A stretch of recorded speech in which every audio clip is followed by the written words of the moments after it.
Bienvenue dans ce troisième podcast, Les objets liés à l'ésotérisme. Pour faire suite à mon podcast précédent sur la médiumnité, je voulais évoquer avec vous l'intérêt de l'utilisation de certains objets en médiumnité. D'abord, l'ambiance, c'est-à-dire le lieu, l'atmosphère d'une pièce, la luminosité, tout ça aide beaucoup à la médiumnité. Mais ensuite, on va se servir de certains objets. Je les ai regroupés par thème pour vous les expliquer. Le premier thème que je vais aborder avec vous sont les objets liés à notre protection. En effet, quand on est médium développé, puisqu'on est tous médiums, on peut tous ouvrir notre canal. Quand ce canal s'ouvre, on a besoin de se protéger des énergies extérieures, parce qu'on est plus perméable aux énergies extérieures qui sont véhiculées par les gens décédés, bien sûr, mais également par les êtres vivants, les humains, les animaux, les plantes. Donc quand un être véhicule de l'énergie négative et que notre canal s'ouvre, on est plus perméable à cette énergie négative qui peut du coup nous apporter des choses négatives à nous aussi.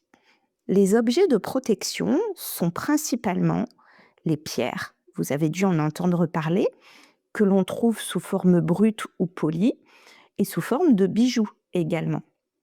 Ces pierres, on peut les avoir sur nous, les porter si c'est un bijou, proche de nous. Les principales pierres qui dégagent de l'énergie protectrice sont la labradorite, qui est la pierre phare des médiums. Elle a un effet de bouclier et de protection émotionnelle. L'obsidienne noire, qui permet l'ancrage et la protection contre les énergies puissantes. L'améthyste, qui élève les vibrations et favorise la connexion spirituelle, et la tourmaline noire, qui absorbe et neutralise les énergies négatives. Comment les utiliser? Sur nous, en bijoux, dans la poche, dans le sac, ou posés à côté d'un autel, dans un lieu où les énergies transitent beaucoup, les pièces de vie, par exemple dans une maison, ou quand on a un sommeil agité sur notre table de nuit. Ensuite, on peut rajouter les fumigations. Vous avez dû en entendre parler. Dans les objets qui permettent de sécuriser un espace, on peut utiliser le bâton de sauge, l'encens, le palo santo. Ce sont des objets qui permettent d'assainir l'air. D'ailleurs, autrefois, nos grands-parents utilisaient beaucoup la sauge pour assainir une pièce, enlever les microbes, les virus. Et de même, les énergies négatives. Ça permet de dissiper les énergies stagnantes, de préparer l'espace avant une réunion, avant l'arrivée d'amis chez nous, et d'élever la vibration du lieu. Ensuite, on peut ajouter à ça des spell jars. Les spell jars sont littéralement des fioles d'intention, des bouteilles de sort. Ce sont des petites bouteilles avec à l'intérieur des herbes et des minéraux, des petites pierres, choisies bien sûr sur le thème de la protection dans ces cas-là, et qui dégagent du coup une énergie protectrice. On peut les avoir chez soi, même chose dans une pièce de vie, dans un lieu, ou les emmener dans un sac avec nous. Elles permettent de protéger, de renforcer l'ancrage, de nettoyer les émotions. Et bien sûr, moi, je vous en parle pour la protection, mais en fonction de ce qu'on met à l'intérieur, elles peuvent nous aider aussi à développer d'autres éléments, comme la sérénité, le sommeil, etc. De même, les sachets d'herbes énergétiques peuvent nous aider. On peut les transporter aussi plus facilement qu'une petite fiole en verre. Et ça marche de la même manière qu'une bouteille de sort. On mélange dedans des herbes et des petits cristaux, ou que des herbes, ou que des petits cristaux, sur un thème particulier. Donc là, il peut s'agir de la protection. Après les objets de protection, il y a bien évidemment tous les objets qui vont nous permettre de développer notre intention. Dans la médiumnité, c'est l'intention qui est primordiale, c'est-à-dire la question faite à nos guides, l'intention qu'on y met pour aider la personne qui nous consulte, ou pour aider la personne que l'on a en face de nous, pour nous aider nous-mêmes. Par exemple, les médiums passeurs de feu, magnétiseurs, c'est l'intention qu'ils mettent dans la question de guérison qui va porter ses fruits. Pour aider à l'intention, il y a toujours les spell jars avec un message d'intention à l'intérieur et il y a bien évidemment aussi les bougies. Les bougies, vous avez dû en entendre parler dans l'ésotérisme, les médiums allument très souvent une bougie lors d'une consultation. Pourquoi? Parce qu'elle sert à matérialiser un objectif, à focaliser l'esprit et elle symbolise la lumière, l'énergie positive. Chaque bougie est particulière et chaque couleur de bougie a une signification. Le blanc signifie la pureté, la clarté, l'ouverture au monde invisible. Le noir, plutôt la protection et les coupures énergétiques. Le violet, la spiritualité. Il y a bien d'autres couleurs. Vous pouvez retrouver ces objets sur mon site internet puisque nous vendons des bougies également, spécialement pour vous, sur différentes thématiques avec différentes couleurs. Je vous présenterai à la fin de ce podcast l'artisane qui les crée. Avec tout ça, on peut rajouter la fleur de vie. La fleur de vie permet de recharger, de purifier l'objet que l'on pose dessus. C'est un symbole sacré. On peut l'utiliser donc pour recharger nos pierres, pour purifier notre bougie, pour purifier tout objet que l'on posera dessus. Maintenant, je vais évoquer avec vous les supports à la médiumnité. Vous en avez entendu parler, tous les objets en lien avec la médiumnité vont nous aider à ouvrir notre canal, comme les cartes, les oracles, le pendule, le marc de café, les lignes de la main, la planche Ouija. Tous ces objets que l'on appelle des supports nous permettent de canaliser les messages de nos guides. Ils sont des réceptacles aux messages. Ils nous permettent de travailler en profondeur ce message. Pour les cartes, par exemple, elles nous apportent plein de détails en plus du message transporté par nos guides. Le pendule nous permet de canaliser un oui ou un non, une réponse un peu plus précise quand le message que l'on reçoit n'est pas toujours clair ou que l'on n'est pas sûr de nous. La planche Ouija, de même, nous permet de canaliser le message, de le voir écrit. En fonction de notre clairvoyance, de notre clairaudience, nous n'avons pas toujours des messages clairs à vous transmettre. Ces supports nous permettent de vous aider et de nous aider à les comprendre. Et puis, je terminerai par les objets éthériques. Les objets éthériques sont des outils invisibles dont tout le monde peut se servir. Moi, par exemple, en tant que médium, je me sers d'un bouclier qui s'appelle la bulle de protection. Je l'enseigne lors de mes ateliers d'ouverture à la médiumnité. Chacun devrait savoir faire sa bulle de protection. Il s'agit de visualiser une bulle comme un bouclier autour de nous et de demander à nos guides à travers cette bulle de nous protéger. Il y a plein de choses à faire de cet ordre-là qui sont dématérialisées. Vous pouvez également, dans les objets éthériques, visualiser un lieu où vous vous sentez bien, où vous vous sentez calme, apaisé. C'est dans ces moments-là que notre canal va s'ouvrir et que les conditions pour comprendre le message sont plus claires et plus favorables. Donc ces objets éthériques, ça peut être un bouclier de lumière, la bulle de protection dont je vous parlais, une sphère protectrice autour de vous, des grilles énergétiques. Certains parlent aussi de fils de guidance qui les relient au monde invisible. Ils visualisent un fil entre eux, leur guide, ou eux et un défunt qui se présente. Comme vous le voyez, les objets liés à l'ésotérisme sont nombreux. J'ai évoqué ici les principaux, mais bien évidemment, il y en a d'autres, et ils sont surtout, je le redis, propres à chacun. Vous devez vous sentir bien avec un objet et appelé par un objet, et vous devez l'utiliser dans certaines circonstances. Je vais laisser place maintenant à la parole des artisanes avec lesquelles j'ai travaillé sur mon site internet, qui vont venir nous parler des objets qu'elles utilisent dans leur quotidien et pourquoi ces objets. Vous l'aurez compris, il y a une partie boutique sur mon site internet melimedium.fr. Aujourd'hui, j'ai à mes côtés 3 super artisanes qui sont venues vous parler de leurs objets. Bonjour Delphine. Bonjour Mélina, bonjour à toutes et à tous. Delphine est créatrice de bijoux. Delphine, est-ce que tu peux nous expliquer un peu ton amour pour la création des bijoux? Qu'est-ce qui a fait que tu es devenue créatrice de bijoux? Oui, bien sûr, je vais vous expliquer. Alors, je suis devenue créatrice, c'est le jour où ma vie a basculé et aussi celle où tout a commencé.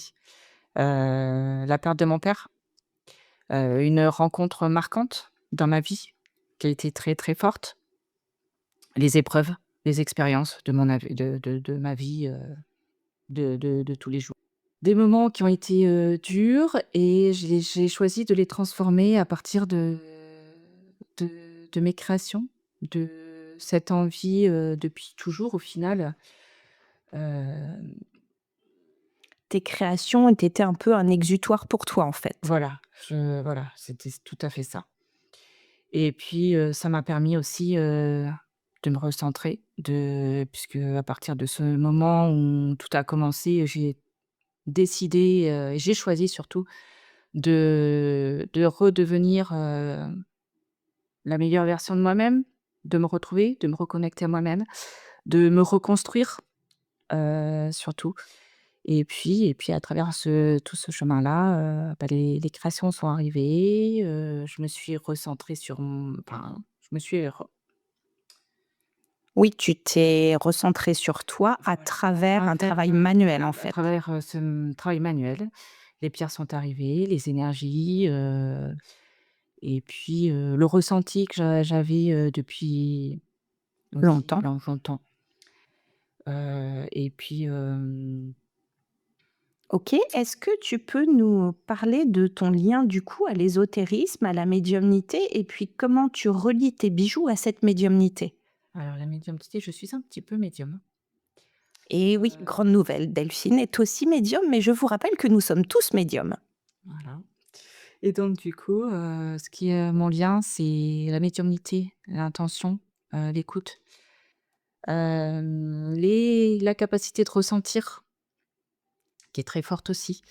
Les signes, parce qu'ils sont faut les signes sont là aussi. Bien sûr, j'en ai beaucoup parlé récemment des signes. Et puis, j'ai aussi, des dons qui apparaissent, dans ma vie, la clairconnaissance. Clairconnaissance que je connais des choses sans savoir Et oui, l'expliquer. oui, oui, c'est comme la clairvoyance, la clairaudience, ça fait partie des messages que nous transmettent nos guides. Donc voilà, tout le lien avec ma médiumnité, l'objet, l'arbre de vie et la Alors fleur de vie. explique-nous du coup, tes bijoux, en quoi ils sont liés à la médiumnité? Les ils À sont travers les pierres, je à travers suppose? oui, à travers les pierres. À Chaque travers pierre dégage une énergie, voilà, la protection, hem, la clairvoyance, il y a, la la sérénité, sérénité, voilà, l'ancrage. l'ancrage. Bon, il y a plein Il y a plein d'émotions, il y a hein. plein d'émotions. En fait, à travers, les pierres, il y a plein d'énergies, plein d'émotions, qui sont présentes et chaque énergie est différente, sur chaque personne aussi différente. OK et puis Delphine crée aussi, vous pourrez retrouver sur notre site, elle crée des bracelets personnalisés de chemin de vie, hein Delphine? Oui, tout à fait Pour les gens, qu'elle adapte à chaque personne. et à travers la numérologie aussi. Voilà, ça c'est un beau lien aussi à la médiumnité. Merci beaucoup Delphine. Merci à toi Mélina. Et maintenant je vais vous présenter Charlène. Bonjour Charlène. Bonjour Mélina, bonjour à tous et à toutes. Charlène est créatrice de bougies. Est-ce que tu peux nous expliquer un petit peu, Charlène, ton parcours, ce qui a fait que tu es devenue créatrice de bougies? Oui, bien sûr. Alors pour ma part, j'ai créé ma petite entreprise et ma marque Les Bougies de Charlène en juin 2023. Donc ça va faire à peu près 3 ans. À la base, les bougies, c'est venu surtout par amour de l'artisanat. Pourquoi? Parce que j'ai un profond respect pour ça. Je trouve que c'est beau. Il y a quelque chose de vrai, d'authentique. Un savoir-faire qu'on a un peu perdu avec le temps, malheureusement. C'est vrai, Charlène, c'est vrai. Et c'est ce que j'ai aimé chez Charlène, ce côté affectif autour de la bougie. Effectivement. C'est ce que j'avais envie de faire revivre à ma manière. Créer des bougies, pour moi, c'est pas juste fabriquer un objet. C'est vraiment un moment où je me pose, où je me ressente. Ça me permet énormément de sortir quelque chose que j'ai à l'intérieur, d'ailleurs qu'on a tous à l'intérieur de soi, sans forcément passer par les mots. Et j'accorde aussi beaucoup d'importance à ce que j'utilise. Ce que j'utilise, ça va être tout ce qui est cire végétale, les parfums. Et le fait aussi que ce soit sain, que ce ne soit pas nocif, ni pour les personnes, ni pour les enfants, et ni pour les animaux. Et ça compte énormément pour moi.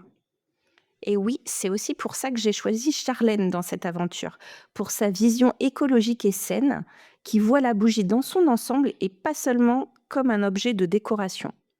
Tout à fait, Mélina. J'aime l'idée que ce soit un produit qu'on peut allumer chez soi en toute confiance. Ok, Charlène, merci. Est-ce que tu peux nous expliquer du coup maintenant quel est ton rapport toi à la médiumnité et comment tu relis la bougie à la médiumnité?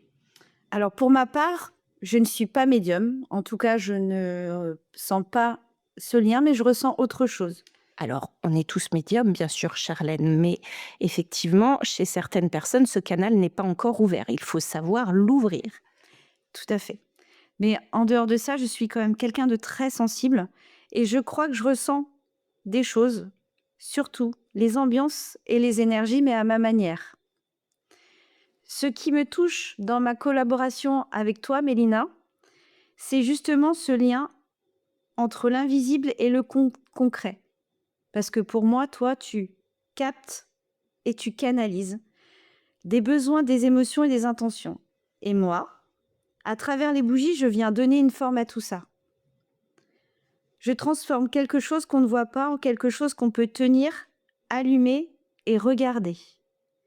La flamme, pour moi, elle est un peu comme un point de passage.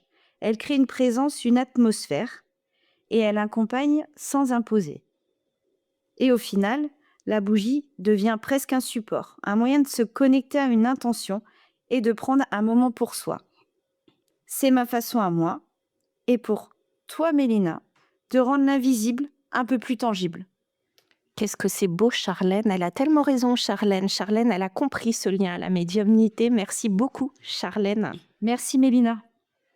Et maintenant, je vais vous présenter notre dernière partenaire, Maria. Maria, bonjour Maria. Bonjour Mélina, bonjour à toutes et à tous.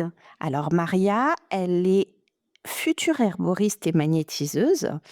Maria, est-ce que tu peux nous raconter un petit peu ton parcours de future herboriste, de magnétiseuse? Oui, alors en fait, ça a commencé à l'enfance en allant cueillir de la camomille avec grand-mère pendant mes vacances. Et puis, au fil du temps, j'ai bien vu que ma santé, j'arrivais à me soigner avec des plantes. Mais bon, j'ai pas toujours tout compris tout de suite. Et la vie fait que, en fait, on perd un emploi et on se redirige vers quelque chose. Et j'en suis là aujourd'hui. Donc, je suis une formation d'herboriste à l'école de Brocéliande. Ouah, quel bonheur, Brocéliande. En plus, tu as le côté mystique qui va avec Brocéliande. Voilà, tout à fait. Donc, je vais créer des tisanes, des spelljars, tout un monde autour des plantes. Donc les spelljars, on l'a expliqué dans la première partie, des bouteilles de sort, bien sûr. Et puis, tu vas magnétiser, je suppose, tes créations. Tout à fait. Alors en fait, les spelljars, je vais les confectionner suivant des thématiques et en fait, toute plante qui sera dans la spelljar aura une émotion, aura une synergie en cohérence avec la thématique et donc je les magnétiserai et vous pourrez y mettre complètement votre intention et ce qui est très important et cela restera une petite amulette pour vous que vous garderez toujours. Ok, dois-je te demander, Maria, ton rapport à la médiumnité? Alors je suis moi-même médium, que je ne vais pas exploiter comme toi Mélina. Je vais l'exploiter différemment, pour soigner les gens avec mon magnétisme et les plantes. Eh oui, merci beaucoup, Maria. Maria nous rejoindra un peu plus tard sur le site internet. Actuellement, vous pouvez trouver les bougies de Charlène. Dans quelques temps, mais très rapidement, dans le mois qui arrive, vous retrouverez les bijoux de Delphine. Vous pouvez aussi trouver des fleurs de vie et qui sont vendues par mois du coup. Et Maria nous rejoindra dans les mois qui arrivent. Vous pourrez acheter des spelljars et des sachets d'herbe. Merci beaucoup à toutes les 3 d'avoir participé à ce podcast. Merci à Merci toi, à bonne toi, Mélina. Mélina. Et je vous dis à très vite pour un 4e podcast.